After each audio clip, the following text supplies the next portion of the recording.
So this is a talk about information security for small game firms. We can extend that out to security in general, but only after I'm done talking about InfoSec. So we'll worry about this first, and then if you want to know what height fence to put around your facility, I can tell you that too, but just have to sort of move on.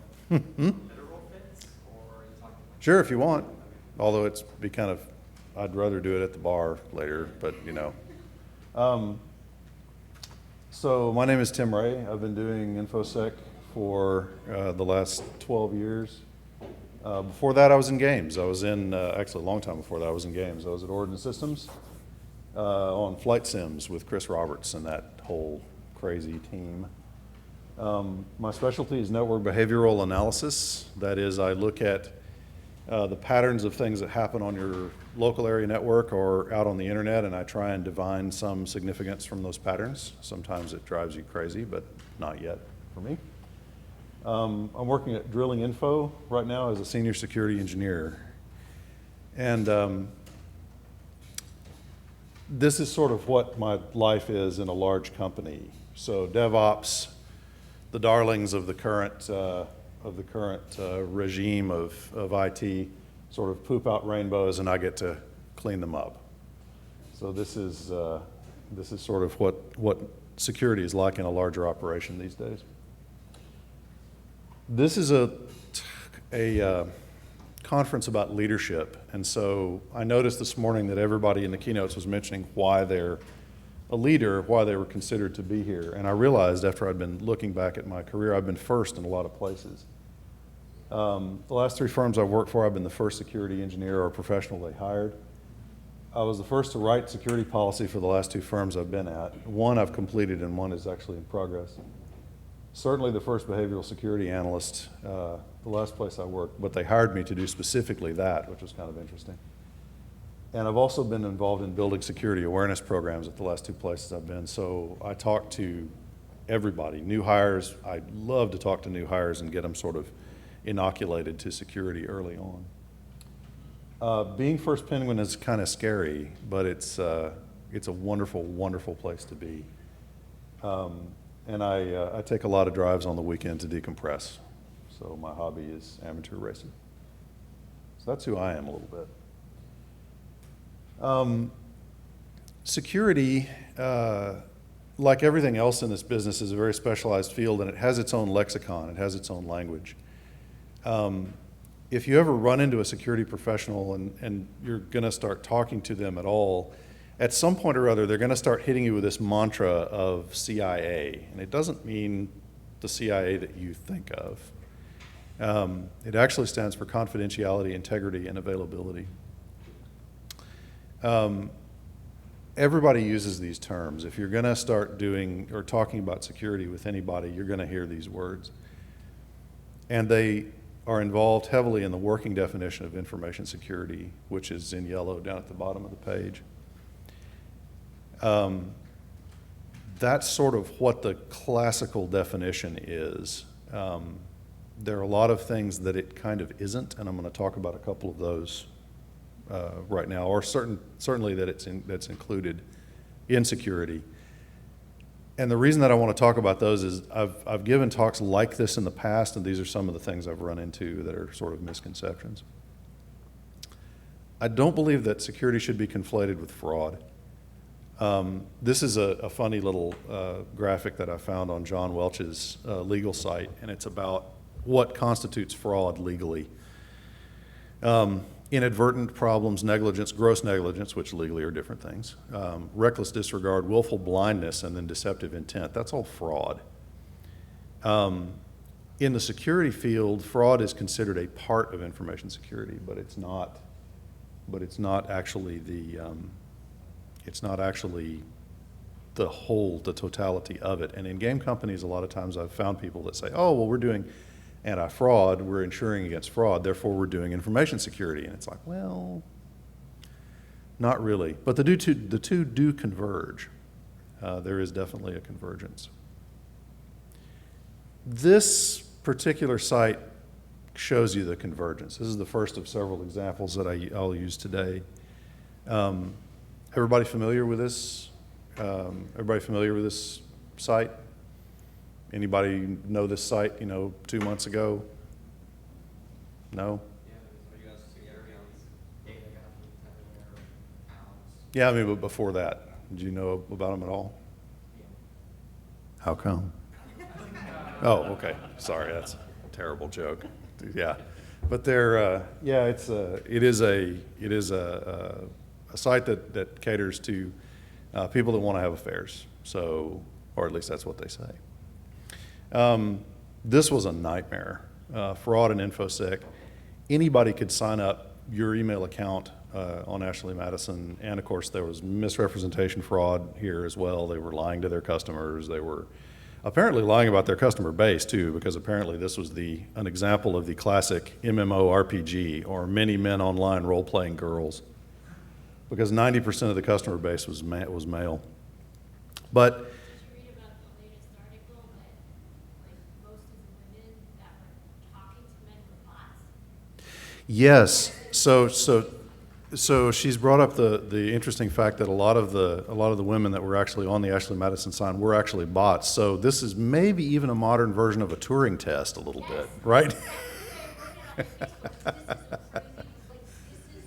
a really insane version of the Turing test. Yep, and it's. Bots only targeted heterosexual males. So the women that were on here were real women, but they had found more women on the site, but they were looking for other women. Fascinating. So 700,000 women looking for other women. Wow. Yeah, it's the point's being made that there actually were women on the Ashley Madison site, but usually looking for other women rather than men.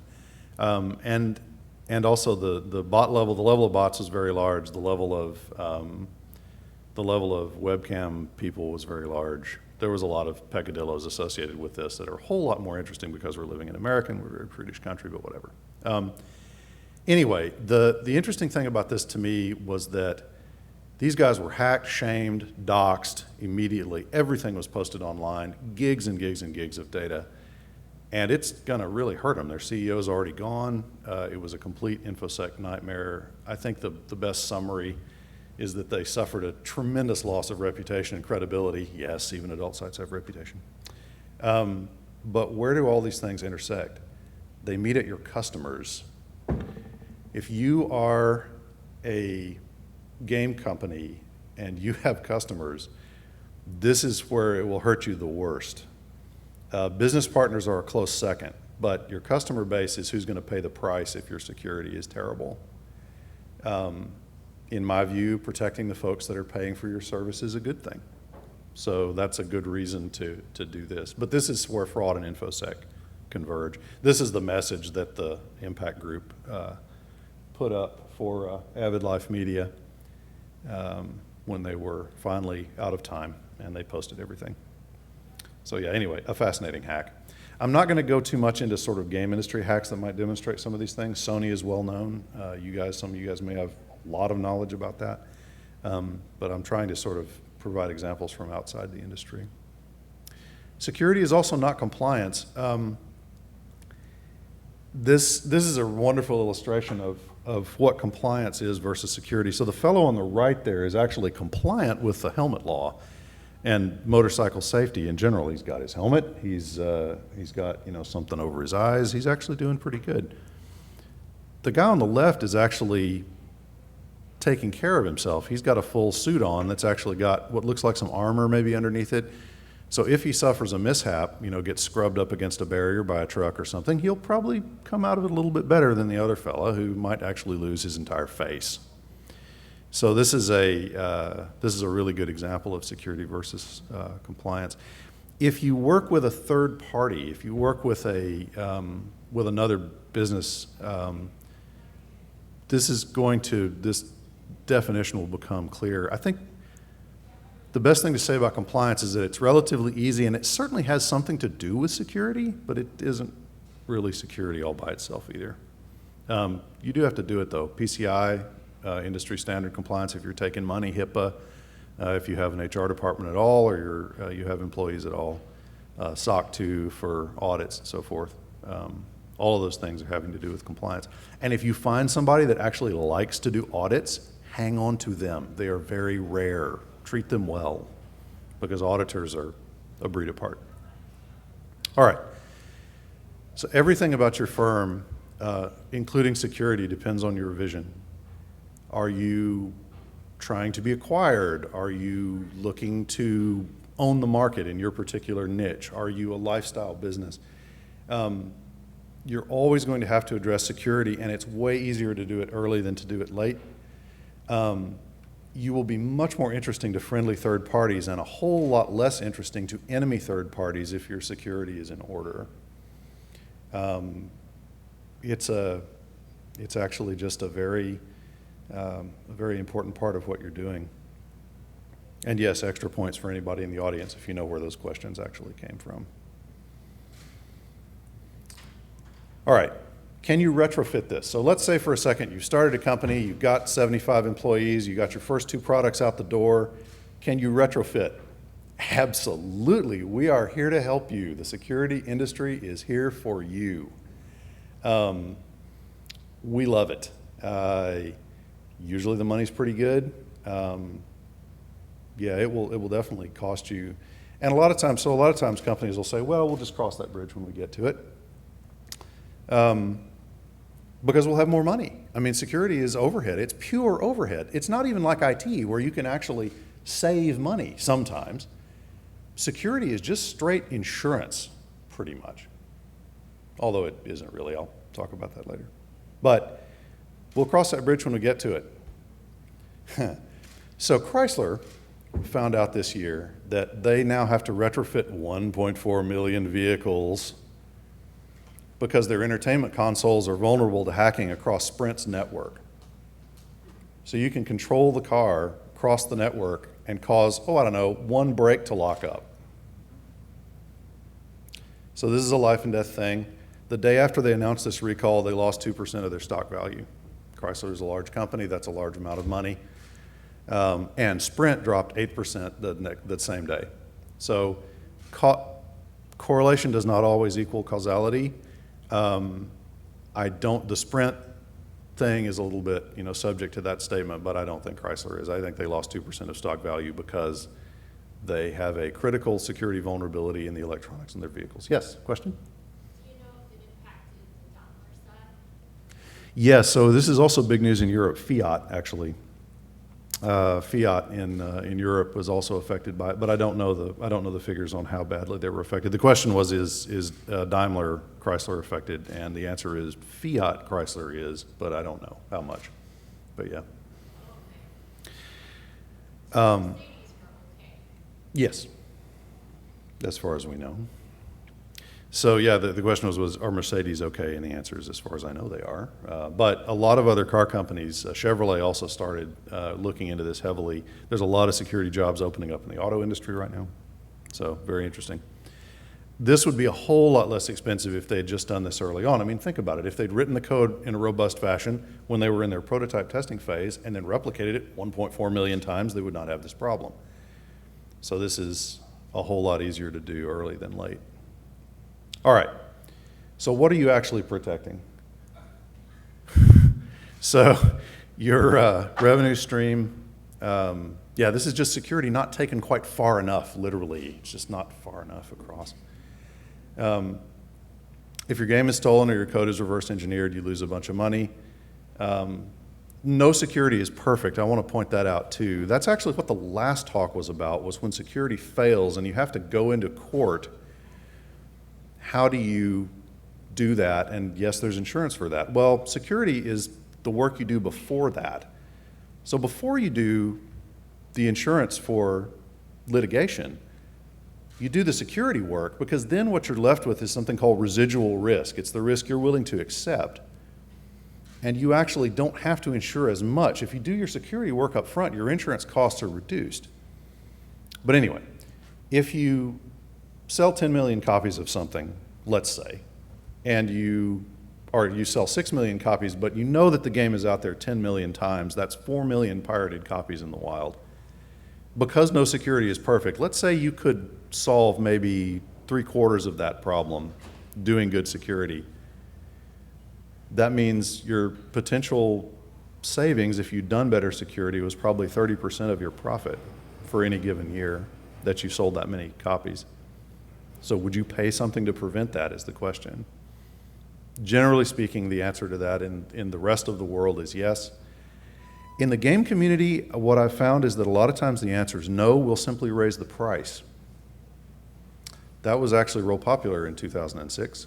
But it's not as easy now because the piracy market is much bigger. You're going to lose much more now than you were going to lose in 2006. So will you pay to prevent it? My answer, if I was starting a small game company, which I actually am right now, Zombie Cat Games, folks. My answer to that is yes, I would pay a lot to do security early on and wouldn't pay for it later. So you're protecting your people, your code, your IP, your machines, your customers, all of the information. And again, doing this sort of management, doing the security thing is a lot like ballroom dancing with a giant octopus. It really is. It's intensely rewarding and very interesting, and somewhat hard to get a hold of. But if you get everything working together, it actually works. It's really diverting because there's so much to it. You have to deal with developers, IT people, HR people. All the departments are actually concerned, and every employee is another potential pair of eyes that you can use to help you. So it's actually really an interesting field, but you're protecting everything. And you might be thinking, well, we're a tiny game company. Who's going to want to attack us? There's nobody in the world that cares. You know, Zombie Cat Studios in Austin, Texas, tiny game company. Okay, so there's no hiding on the internet. Everybody should be aware of this. Anybody know the site Shodan? Shodan, ever heard of it? So that's a good one to Google, SHODAN. It's a site that catalogs everything, every device that it can see on the internet by software version. So when you you see something that's released in public, you see a patch for Netgear routers of a certain version, you can go up on Shodan and put that version in and find out who in the world is running all of those routers. And then that is your attack target list. It's that easy. Subscription to Shodan costs nothing. Your first 50 searches are free. You can buy a subscription and actually hit their API for like $1,000. It's nothing. And then you can have a feed from them all day and all night. So targeting is not a problem. If I'm an adversary and I want to target you, I can get you any old time. If you're on Kickstarter or you're crowdfunding, your profile is higher. If you are working with a recognizable license, the dream of many small game companies is to work with a license. But if you work with a license, your profile's increased. The adversary lists today is nation states, adversarial ideologues. That can be anything from the opposite team in a sports rivalry to somebody that doesn't believe in the same God that you do. Could mean anything. Old enemies, competitors, terrorists. Actually, the Syrian electronic army is actually very big right now. For-profit hackers, there's still a ton of people out there that you can pay to go get somebody. And attribution is almost impossible. So lots and lots of people will want to do this, and you're not really going to know who it is. It's very tough to figure it out. Which is actually okay because you can mitigate almost everything except for a really well-done DDoS attack. But anyway. What is common amongst the community of people that might want to come get you is this pyramid. So the really, really good guys are innovators and very creative people. They're the top tier. If one of those guys decides to go after you, it's very tough to beat. You might be better off trying to form a relationship with this person because a lot of times they don't have a whole lot of interest in you. All right, and I need to move this on. But suffice it to say that the stuff at the bottom is easier to stop than the stuff at the top in this pyramid. And the stuff at the bottom you should be able to stop in an automated fashion. What do? Ransomware, APTs, they'll dox you. If you don't know what ransomware is, look it up. It's very nasty. Okay, so how do we do security actually? Get educated is the best thing you can do. Start reading up on things, these things specifically, HIPAA, SANS, NIST, the STIG configurations, OWASP if you're going to be on the web, vital. Know your assets, keep an inventory, keep your configuration secure, and do vulnerability assessments. Nessus is a vulnerability scanner, it's free. You need to be defending your endpoints and thinking of security as a cycle. Filter your code. If you can get it run through a security tool at check-in, do that. And vet and hire a security professional for even a short engagement. That really helps. All right, OPSEC, last thing I want to really talk about.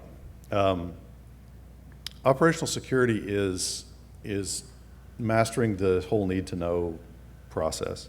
It's really one of the more important things for game firms, and it's kind of a difference with a lot of firms.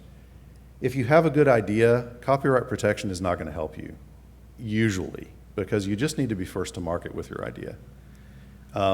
You need to keep it secret. That's directly at odds with using a crowdfunding site. And I know that, but you have to assess, is your idea a market-changing thing, or is it just a new take on Angry Birds, or what is it?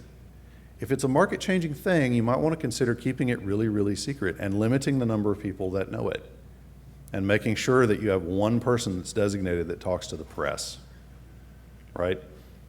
So the way you start thinking about this is, and don't worry, I won't go too far down the paranoid track, but assume that your firm is observed. What can an observer learn from your firm by looking at it passively, electronically and physically? What can they learn? What can they learn from the last mixer you went to when everybody talked to everybody else? A good example of this, there's a studio in Austin, Artcraft Entertainment. They're doing a game called Crowfall. I am really good friends with one or two of the people that are there. Even I didn't know what the hell they were doing for almost a year. They kept it completely secret because they knew their only edge was getting to market first with this idea. And they were really good at it. Now we'll see whether their game actually works. I think it probably will. But their OPSEC was excellent. And Gordon Walton drove that. He did a very good job of it. So anyway, there are a number of steps that I glossed over, but these slides will be posted, particularly the SANS group that I'm wearing their shirt today. Go check them. They have a lot of really good templates and really good documents to use if you want to start learning more about InfoSec. And that's pretty much what I have. So, questions? Go ahead. As far as security and user interaction, is there ways that you can lock out abusive participants?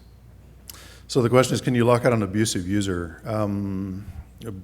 Abusive in what way? Are they abusing other customers? Are they abusing you? I mean, it depends a lot. I'll take it to the extreme, like the Gamergate issues of the guys that are putting up that crap. Can you go back and find out who they are and blow up their computers? So retaliation. All right. So you raised a couple of interesting questions. The first is, can you attribute an attack? Attribution is tough. If you take great pains to hide your identity, the worst case scenario is that person is coming at you through a stolen identity, and you will end up hitting the wrong target. Those particular guys are pretty good at doing that. So some of them are interestingly motivated enough to not really care, and they use their own identities. But yeah, I don't know if you could blow up a computer, and I think it would be illegal. It would be illegal if you did. But Track it back to an IP address. it depends on how they're talking to you, and it depends on what sort of visibility you have. If they're smart enough, no, you can't. If they go through enough proxies, then the answer would be no. It's a question of how much information you collect about your customers, and also how they're actually coming to you.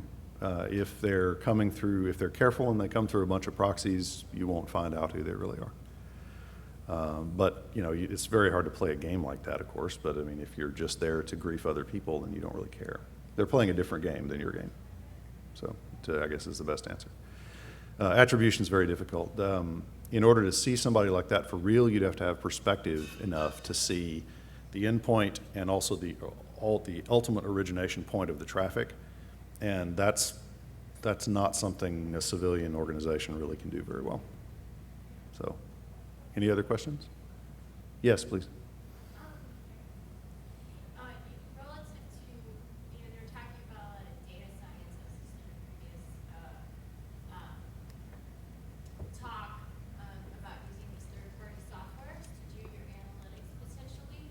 Yeah. So what kind of liability or issues are you running into taking, user-sensitive information and putting it into a third-party software to run analytics? So the question is, what kind of liability do you incur if you take user data and put it into a third-party tool to do your analytics? The answer has to do with the nature of the data that you put into the tool. If the data is PII, or personally identifiable information, that's governed under one set of laws. If it's PHI, or personal health information, that's under yet another set of laws. If it's HIPAA information, and actually qualifies as HIPAA information, that's a very specific set of laws. And of course, different countries have different laws about what their citizens' data can be used for. It's become very vogue now to say, my citizens' data can only be stored on servers that reside within my country's boundaries. That's actually something that Brazil just tried to do and several other places in the world tried to do. The latest trade agreement actually obviates a lot of that. Interestingly enough, a little-known provision of the current trade agreement that we just signed obviates a lot of that, and the countries that are signatory to it have said they won't do that. So it's interesting, but the answer is you can incur significant liability, particularly if it's medically significant data. Most of the law is around medically identifiable data. So if it's HIPAA, then you need to have a business agreement in place with that third party that says you adhere to their security measures and they adhere to yours. So it's always a reciprocal agreement. Those are the strongest. But that's what you need. The business agreement is everything in that case. What's the difference between PHI and HIPAA? Say again, please. What's the difference between PHI and HIPAA data? To me, the way that I treat them, they're functionally identical, but there are legal nuances that make them different. But say again? The question was, what's the difference between PHI and HIPAA? The answer is, to me, they're functionally identical. I'm not that versed in that particular set of law, but there are, I'm sure, legal nuances that make them slightly different. PHI is a little broader than HIPAA. HIPAA data is very specific. Yes, in the back? What kind of technical knowledge do you require to be a civil? What kind of, okay, so the question was, let me see if I get this right. The question is, what sort of knowledge do you have to be in security operations? That's classified. No, sorry. No, I mean, all the security people in the world come from different backgrounds. Now, there are degrees in it, right? So you can actually go to school and learn about security. Most of the people in my generation came from a networking background first. So we started by hooking up computers and making them talk. And now we get to hook them up and say, why do you want to talk? So it's a slightly different discipline. The old joke is IT says yes, security says no. Someone will step in and solve the problem. But yeah, I didn't put all the certifications up next to my name. I have a lot of them. The CISSP is probably a great place to start. The ISC squared runs that cert, and it's a broad-based certification.